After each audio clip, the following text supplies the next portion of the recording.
Hey everybody, well, we're going back to our cooking series.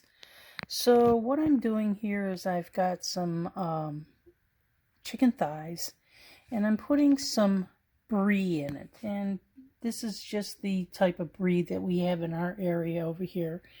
And then I'm going to fold it over so that the brie is encased inside the chicken.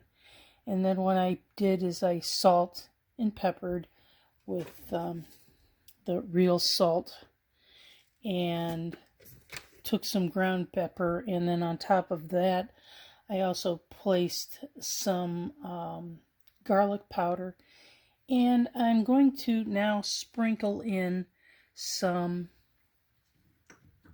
thyme. I've got regular thyme, but I'm using dried thyme this time. And thyme, what does that? It gives it a very nice flavor. And what I'm going to do now is I'm going to put a little bit of water in the bottom of this, and we're going to bake it in the oven at 350 degrees for approximately an hour. And that should be enough time. We'll check the temperature on the chicken and we'll see if it's done at that time. And we'll bring you back when it's done. Okay, our chicken is done. Let's check the internal temperature.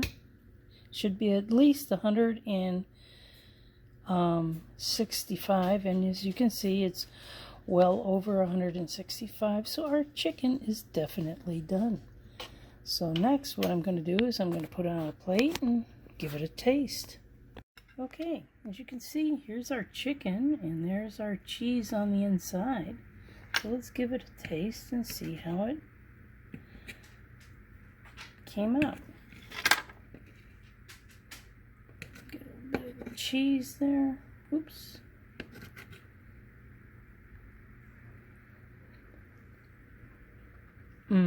Delicious.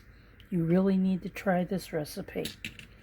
Now, of course, let me do one little side note. You can take this broth and save it, or you can make gravy and put it on top of this chicken, which would be a wonderful thing to do. And who doesn't like gravy? And of course, naturally, serve it up with your favorite vegetable, mashed potatoes, then you've got gravy, and there's dinner. I hope you enjoyed this one, everybody. Bye-bye now.